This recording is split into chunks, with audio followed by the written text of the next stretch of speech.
The 1970s were a golden age for female entertainers.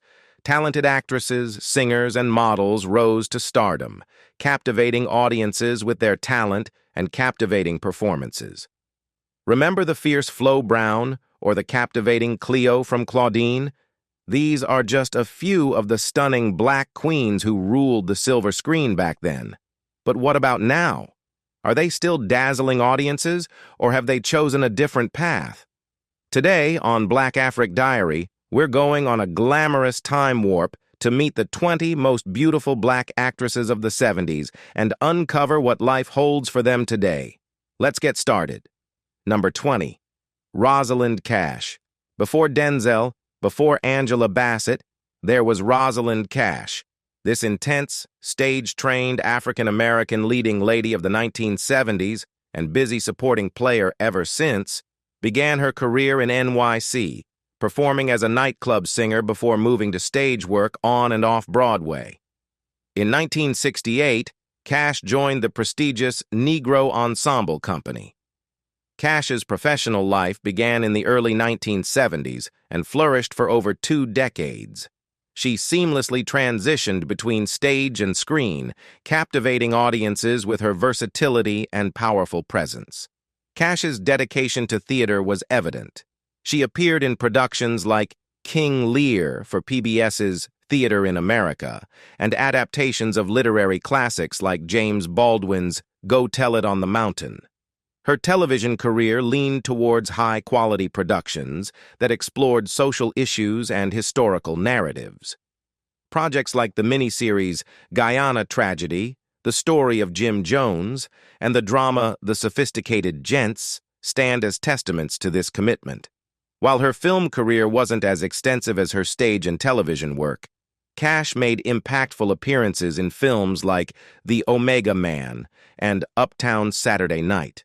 Cash never married nor had children. Sadly, she died of cancer on October 31, 1995, at Cedars-Sinai Medical Center in Los Angeles, California, aged 56. Number 19. Vonetta McGee. Attractive, talented actress Vonetta McGee spent the bulk of her career in the world of blaxploitation films. Born Lawrence Vonetta McGee, named after her father, she began her film career in Italy, first in the comedy Faustina, as the movie's lead and the only non-Italian. After a few more credits, she became a central figure in blaxploitation films of the mid-1970s. McGee played love interests to a vampire African prince in Blackula and a prizefighter in Hammer.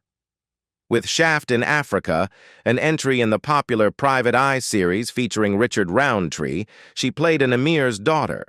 Additionally, McGee starred in Thomasine and Bushrod, an African-American retelling of the Bonnie and Clyde story, and The Eiger Sanction, playing opposite and under the direction of Clint Eastwood. The actress showed up in guest spots on various television shows in the late 1970s and early 1980s before landing a brief regular role on Helltown, opposite Robert Blake. Another short-lived series that featured McGee was Bustin' Loose, the television adaptation of the Richard Pryor film, also starring Jimmy Walker of Good Times fame. After a recurring role on the popular legal drama L.A. Law, McGee worked less often, largely in television movies. McGee was in a live-in relationship with actor Max Julien from 1974 to 1977. They starred together in the 1974 film Thomasine and Bushrod. She wanted to focus on writing and filmmaking but faced an ongoing battle with Hodgkin's lymphoma. This led her to take a break in the late 1970s and early 1980s to focus on her health. She made her return to the screen with the 1984 film Repo Man. McGee met Carl Lumbly on the set of Cagney and Lacey, and they married in 1986. They had one child, Brandon, born in 1988. The couple also served as spokespeople for the American Lung Association. McGee was diagnosed with cancer in 2001, and Lumbly became her primary caregiver. Sadly, McGee died of cardiac arrest on July 9, 2010, at the age of 65. Number 18, Freda Payne's singer and actress Freda Payne balanced her musical talents with a successful acting career. She kick-started her acting career with appearances on shows like Living Single and television specials. Later, she graced the silver screen in films like the drama Rag Doll, showcasing her dramatic range. Payne's journey on television began with shows like Living Single and appearances in specials like The Wayne Newton Special. But her talents weren't limited to acting. Contributing music to The Best of Cinemax Sessions highlights her established singing career, which deserves recognition alongside her acting credits. Throughout her career, Payne graced both the small and big screens. The text mentions films like Rag Doll and The Divorce. But a more comprehensive exploration of her filmography would provide a richer picture of her acting choices. Number 17, Marlene Clark. Born in the heart of Harlem, Marlene Clark's life seemed destined for a different path. Her parents, a bus driver and a factory worker, instilled a strong work ethic in their daughter. But during her college years in Tennessee, Marlene discovered a different kind of stage. College plays ignited a spark in Marlene Clark, the lovely, sultry, and charismatic woman who would captivate audiences for decades to come. But before transitioning to film, she even dabbled in fashion modeling, showcasing her captivating presence. In 1968, Clark landed her film debut with a small part in For Love of Ivy. This marked the beginning of a successful screen career. While she started with uncredited roles in films like Midnight Cowboy and Putney Swope, her talent was undeniable. Clark's portrayal of the captivating Ganja in Ganja and Hess truly established her as a force to be reckoned with. Her ability to portray complex characters with depth and charisma is evident in this and other films throughout her career. Clark wasn't limited to the silver screen. She graced television screens with her presence as well. Her recurring role as Lamont Sanford's fiancée, Janet Lawson, on the popular sitcom Sanford and Son brought her into living rooms across America. She also made guest appearances on various shows, further solidifying her reputation as a talented actress. Personal life played a part in Clark's journey as well. She was married to the esteemed actor Billy D. Williams from 1968 to 1971. Sadly, Clark died on May 18, 2023, the same day as her Slaughter co-star Jim Brown. She was 85. Number 16, Brenda Sykes. Born in Los Angeles, Judy Pace was surrounded by creativity. Her older sister was an activist, and her parents, an airplane mechanic and a dressmaker, likely instilled in her a strong work ethic. Following her high school graduation, she attended Los Angeles City College, initially focusing on sociology. While majoring in sociology, fate intervened. Judy Pace landed her film debut in 13 Frightened Girls, showcasing her acting chops early on. Breaking barriers on television, 1968 marked a turning point for Pace. She became the first black villainess on television with her role in the popular drama series Peyton Place. This achievement shattered stereotypes and opened doors for future actresses of color. Judy Pace's talent didn't go unnoticed. Renowned film critic Roger Ebert praised her performance in Three in the Attic, highlighting her comedic timing and ability to add depth to a character. This critical acclaim solidified her place in Hollywood. Throughout the 1970s, Judy Pace became a household name. She graced the screens in both blaxploitation films and mainstream television shows. From Batman and Bewitched to Sanford and Son and What's Happening, her versatility and charisma captivated audiences. She is now 75 years old. Number 15, Cicely Tyson. A champion for positive black representation, Cicely Tyson rose from fashion model to become a groundbreaking actress. Discovered by a fashion editor, a launchpad for her striking beauty, she soon set her sights on acting. Landing a landmark role in the acclaimed film The Heart is a Lonely Hunter, Tyson's talent was undeniable. A historic Oscar nomination followed for her powerful performance in Sounder. Throughout her career, Tyson meticulously chose her roles, ensuring they portrayed black women with dignity and strength. From her iconic portrayal in Roots to her Emmy-winning performance in the autobiography of Miss Jane Pittman, Tyson's dedication to powerful characters left an undeniable mark on Hollywood and inspiring generations of actors. Cicely Tyson had a vibrant personal life. She married young at 18 to Kenneth Franklin in 1942, but the marriage ended in divorce 14 years later. In the 1960s, she was romantically involved with jazz trumpeter Miles Davis, even appearing on the cover of his album Sorcerer. Though they planned to marry, Davis married someone else. They reconnected later, however, and finally tied the knot in 1981. Their union was passionate but stormy, ultimately ending in divorce in 1989. Beyond her marriages, Tyson was a strong and supportive figure for many. She was godmother to several celebrities and actively involved in her community, holding membership in an honorary sorority and a prominent Baptist church. A lifelong vegetarian and cousin of Nation of Islam leader Louis Farrakhan, Tyson lived a life true to her convictions. Her autobiography, Just As I Am, published shortly before her passing, offered a glimpse into her remarkable journey. When asked how she wished to be remembered, Tyson simply replied, "I've done my best, that's all." This understated statement speaks volumes about the impact she left on the world. Sadly, Tyson died on January 28, 2021, at the age of 96. Number 14, Juanita Moore, a former Cotton Club chorus girl. Los Angeles native Juanita Moore began her career as a film extra, later honing her craft in local stage productions at the Ebony Showcase Theater. While working in theater, she transitioned into film, starting as an extra. Her dedication to theater extended beyond acting. She held a leadership position as the vice president of the original Cambridge Players. This prestigious group even brought a production of The Amen Corner to Broadway, showcasing Moore's commitment to both artistic expression and social commentary. Her friendship with renowned figures like Marlon Brando and James Baldwin highlights her involvement in the creative and activist circles of her time.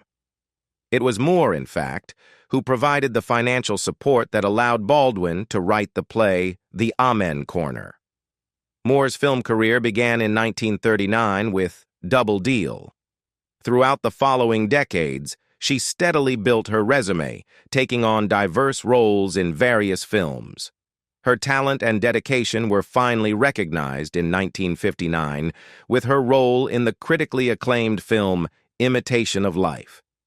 Her portrayal of Annie Johnson earned her an Academy Award nomination for Best Supporting Actress, cementing her place as a force to be reckoned with in Hollywood.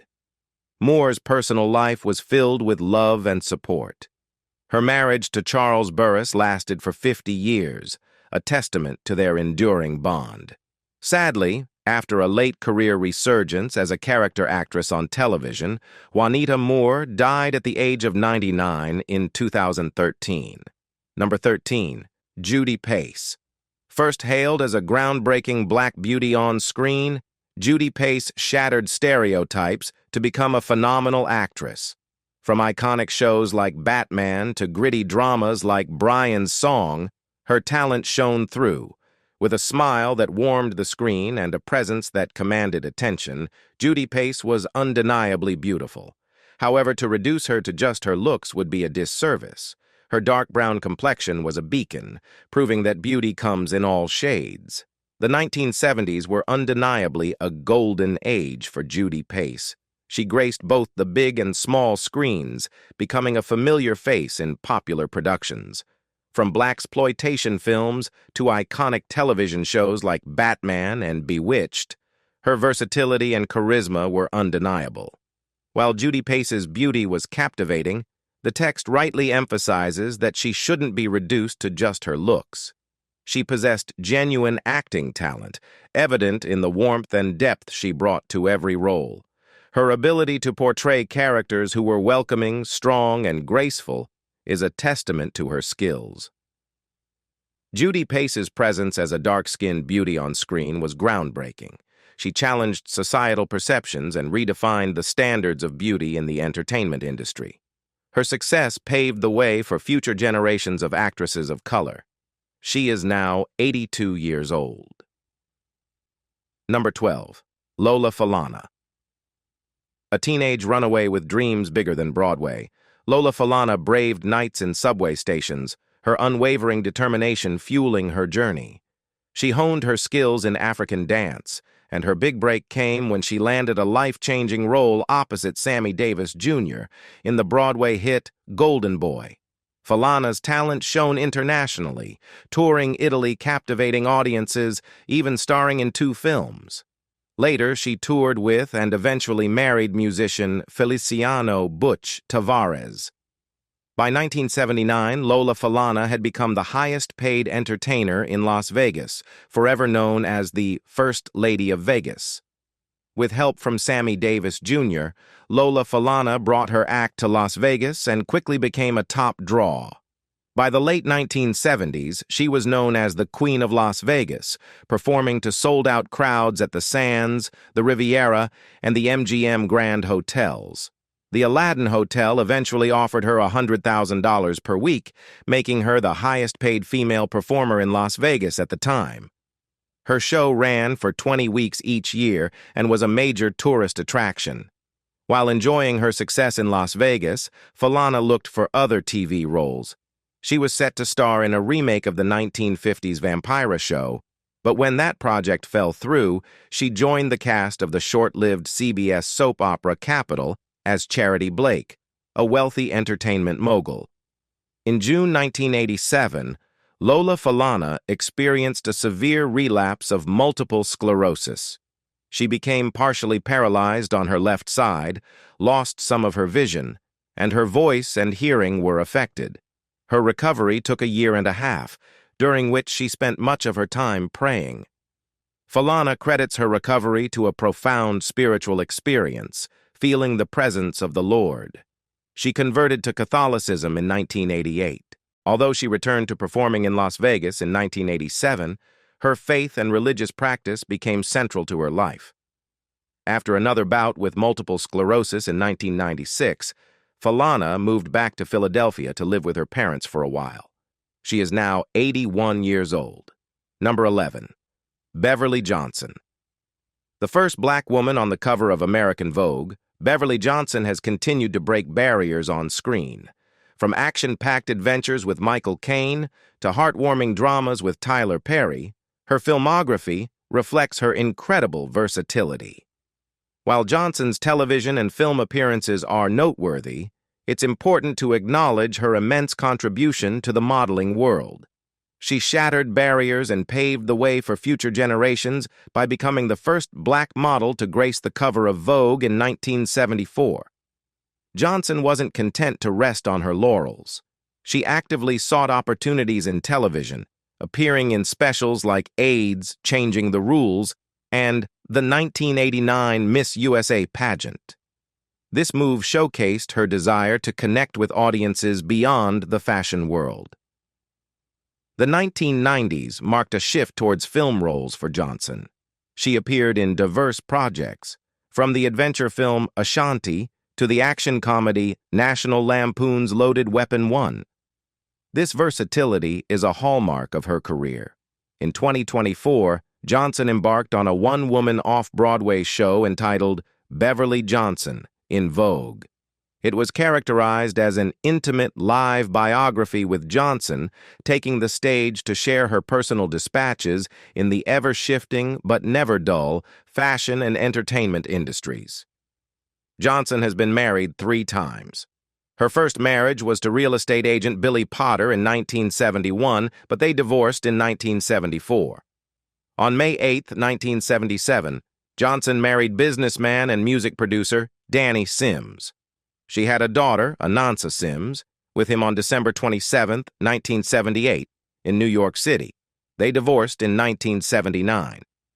Johnson was also in a 5-year relationship with actor Chris Noth until 1995, during which she filed a restraining order against him, accusing him of abuse. On January 13, 2023, she married her longtime partner, Brian Malian, a successful financier and CEO of Whitestone Global Partners, LLC. Number 10. Ketty Lester. From Blacula's chilling horror to the heartwarming world of Little House on the Prairie, Ketty Lester showcased her versatility in everything from dramatic films to comedic sitcoms. Ketty Lester had a successful Hollywood career as an actress. She started out in film with roles in Uptight alongside Raymond St. Jacques, the horror film Blacula with William Marshall, and Uptown Saturday Night featuring Sidney Poitier. She also appeared in the TV movie It's Good to Be Alive. Early in her acting career, she took on television roles in Days of Our Lives and Little House on the Prairie.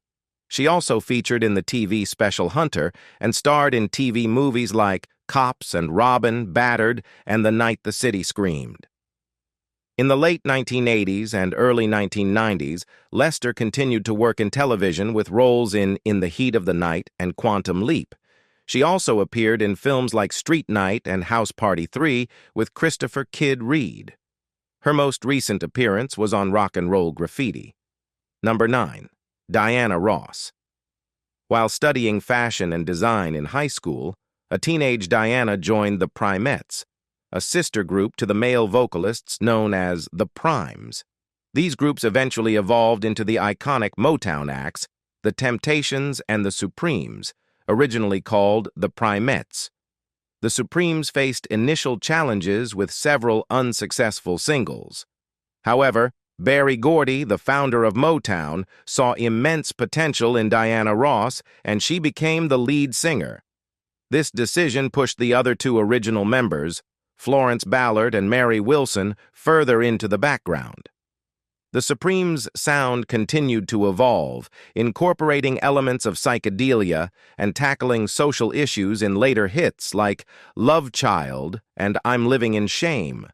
Reflecting Diana Ross's growing stardom, the group's name changed to Diana Ross and the Supremes in 1967. Despite initial success for both Diana Ross and the Supremes after their split, her solo career flourished. Hits like Ain't No Mountain High Enough cemented her status as a superstar. Diana also ventured into acting, with roles in films like Lady Sings the Blues and Mahogany. On November 15, 2022, Diana Ross received a Grammy nomination for her album Thank You in the Best Traditional Pop Vocal Album category. On June 9, 2023, she began the U.S. leg of the Music Legacy Tour, celebrating her greatest number-one hits. Later that year, she performed at London's Royal Albert Hall on October 14th and 15th, with another performance scheduled for April 2024.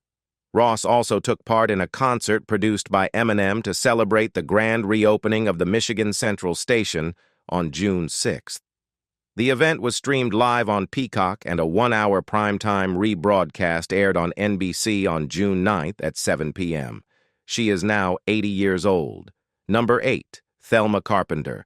A child star at 5, a jazz vocalist with Count Basie at 18, a Broadway headliner for decades, Thelma Carpenter's career defied definition. By the age of 5, Thelma Carpenter's voice captivated audiences on radio programs like Jack Darrell's Kitty's Hour. Winning an Apollo Theater Amateur Night at 16 launched her into a whirlwind career that traversed jazz stages, Broadway lights, and even the silver screen. Throughout the 1940s, Carpenter continued to make her mark on the music scene. She collaborated with renowned orchestra leaders like Coleman Hawkins and Count Basie.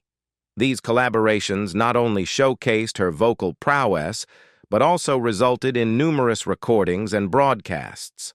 While music was a cornerstone of her career, Carpenter wasn't limited to singing.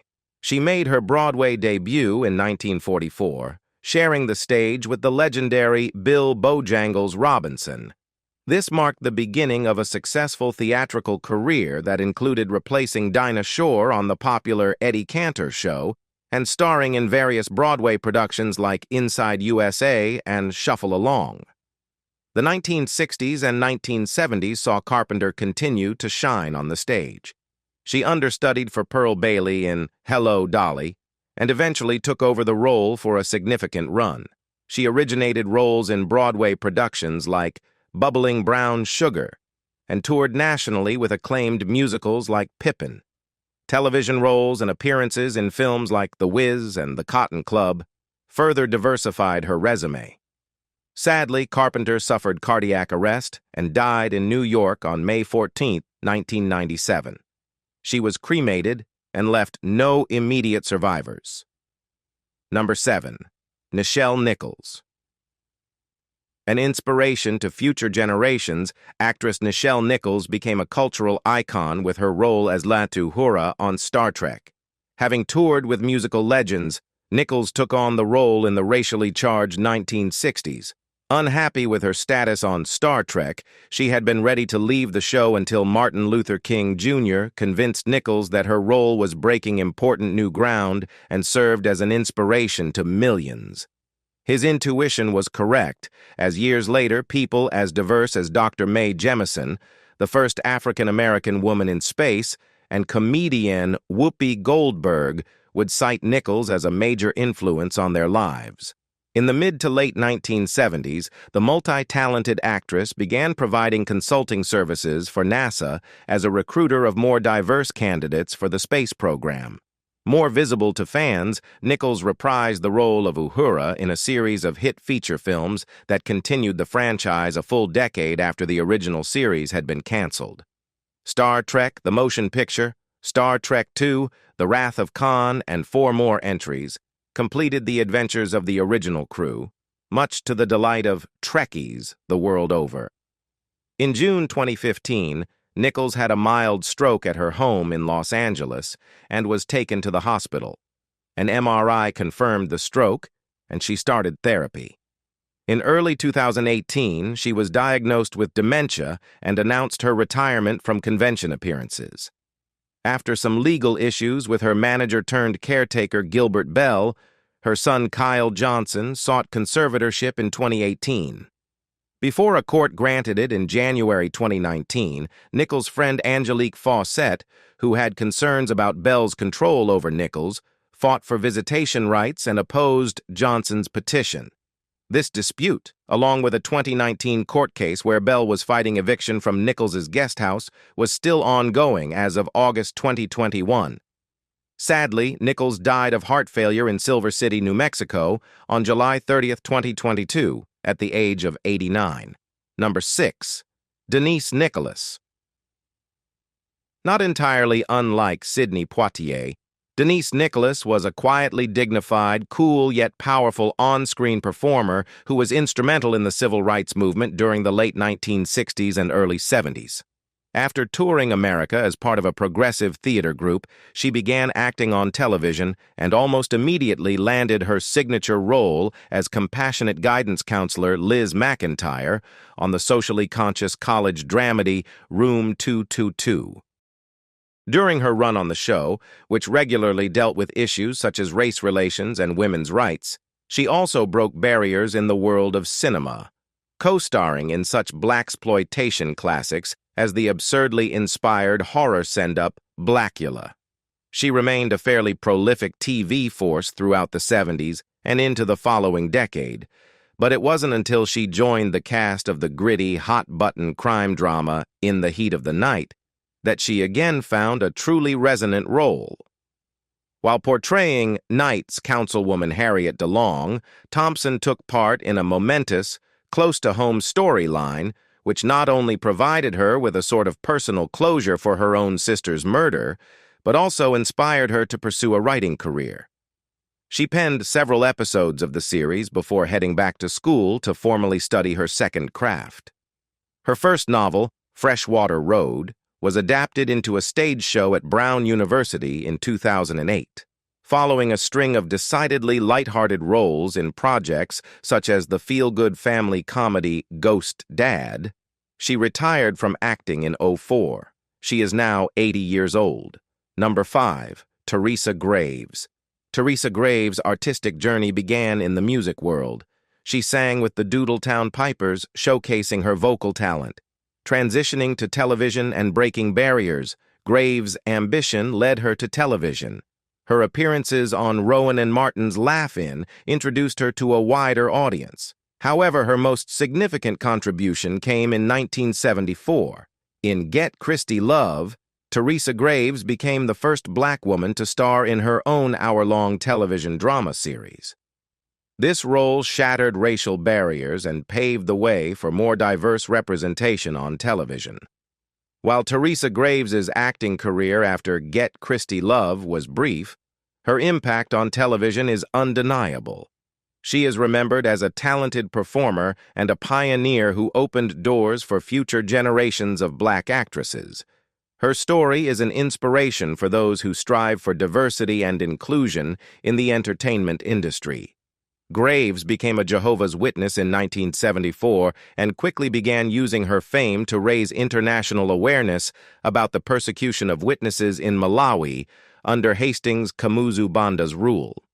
She lived the rest of her life at 3437 West 78th Place in the Hyde Park neighborhood of Los Angeles, California, where she cared for her mother.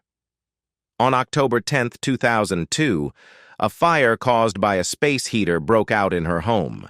Graves was found unconscious in a bedroom and was rushed to the hospital, where she later died at the age of 54. Number 4.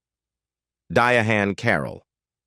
From opera houses to Hollywood screens, Diahan Carroll captivated audiences with her remarkable talent. Born Diahan Johnson in the Bronx, music filled her life from a young age. Belting out songs at 6 with her Harlem church choir, she dreamed of a future filled with opera. This passion led her to hone her skills with voice and piano lessons, even receiving a prestigious scholarship to New York's High School of Music and Art. As a teenager, the allure of the spotlight drew her to modeling, but it was her voice, a powerful instrument that captivated audiences, that would become her true calling.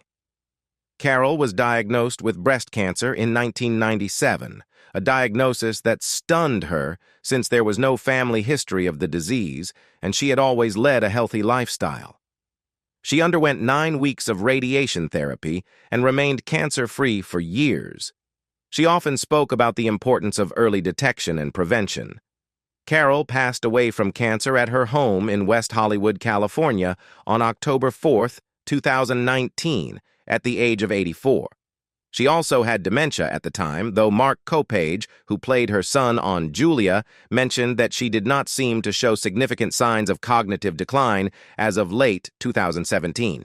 Number 2. Tamara Dobson. Born in Baltimore, Maryland, Tamara Dobson was raised in a supportive family. Despite financial limitations, her parents ensured she received a well-rounded education, including piano, tap, and ballet lessons. She attended Western High School, a prestigious institution, and later studied fashion illustration at the Maryland Institute of College of Art. Following in her mother's footsteps, she also obtained a qualification in cosmetology. Dobson's statuesque figure, standing at 6 feet 2 inches, and captivating presence made her a sought-after model. She graced the covers of prestigious magazines like Vogue and Essence, becoming a role model for aspiring black models.